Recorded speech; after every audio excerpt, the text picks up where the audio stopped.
राजस्थान के जयपुर जिले में स्थित एक छोटा सा गांव धौलागढ़ अपनी समृद्ध सांस्कृतिक धरोहर और ऐतिहासिक धरोहरों के लिए प्रसिद्ध था। लेकिन इस गांव का एक हिस्सा ऐसा भी था जिसके बारे में लोग बात करने से भी डरते थे। गांव की पुरानी हवेली, जिसे खून से सनी हवेली कहा जाता था, वहां की भूतिया घटनाओं के लिए बदनाम थी। इस हवेली के चारों ओर रहस्यों का जाल था और इसे लेकर गांव में अनेक कहानियां प्रचलित थीं। लेकिन क्या यह सब सिर्फ कहानियां थीं या इसमें कुछ सच्चाई भी थी? इस कहानी में हम आपको धौलागढ़ की उसी हवेली की सच्चाई से रूबरू कराएंगे। धौलागढ़ की यह हवेली करीब 200 साल पुरानी थी। इसे 18वीं सदी के अंत में राव हरिराम सिंह ने बनवाया था। राव हरिराम सिंह उस समय के जाने माने सामंत थे और उनकी हवेली गांव में शान की बात थी। हवेली की दीवारें किले जैसी मजबूत और ऊंची थीं। अंदर का भाग बेहद आलीशान था, जहां राजसी ठाट-बाट की हर चीज मौजूद थी। लेकिन हवेली का एक हिस्सा हमेशा से बंद रहता था, जिसे गांव वाले काला कमरा कहते थे। कहा जाता था कि इस कमरे में राव हरिराम सिंह ने अपनी पहली पत्नी रानी पद्मावती को जिंदा दफन कर दिया था, क्योंकि वह किसी और से प्रेम करती थी। हवेली की यही घटना इसे बदनाम करने के लिए काफी थी। लोगों का मानना था कि रानी पद्मावती का भूत आज भी उस हवेली में भटकता है। हवेली के आसपास के गांव वाले कहते थे कि रात के समय हवेली से किसी महिला के चीखने और रोने की आवाजें आती थीं। कुछ लोगों ने रात के समय हवेली के पास एक सफेद साड़ी पहने हुए महिला को भी देखा था, जो हवेली के बंद कमरे के पास खड़ी होती थी। ये कहानियां सुनकर कोई भी हवेली के पास जाने की हिम्मत नहीं करता था। समय के साथ गांव के युवाओं में जिज्ञासा बढ़ने लगी। वे जानना चाहते थे कि इस हवेली में ऐसा क्या है जो इसे इतना रहस्यमय बनाता है। गांव के कुछ साहसी युवाओं ने मिलकर तय किया कि वे इस रहस्य से पर्दा उठाएंगे।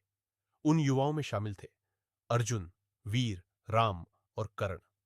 चारों ने एक रात हवेली में जाकर सारी सच्चाई का पता लगाने की योजना बनाई। रात के समय चारों दोस्त अपनी योजना के मुताबिक हवेली के पास पहुंचे। चांदनी रात थी और हवेली के आसपास का माहौल बेहद डरावना था। हवेली के दरवाजे बंद थे, लेकिन अर्जुन ने दरवाजे की जंजीर को तोड़कर उसे खोल दिया।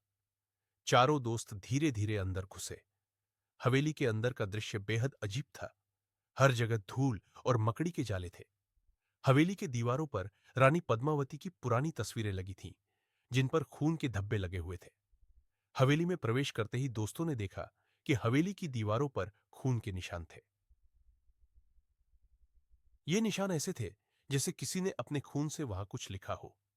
अर्जुन ने दीवारों को गौर से देखा और पाया कि वहां कुछ लिखा हुआ था, मेरा बदला पूरा होगा। ये देखकर चारों दोस्तों के होश उड़ गए, लेकिन उन्होंने ठान लिया था कि वे इस रहस्य को जानकर ही रहेंगे। इसलिए वे आगे बढ़ते रहे।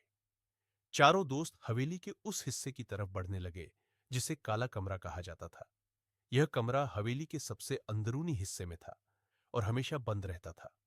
कमरे के दरवाजे पर बड़ा सा ताला लगा हुआ था। वीर ने ताले को तोड़ने की कोशिश की, लेकिन ताला बेहद मजबूत था।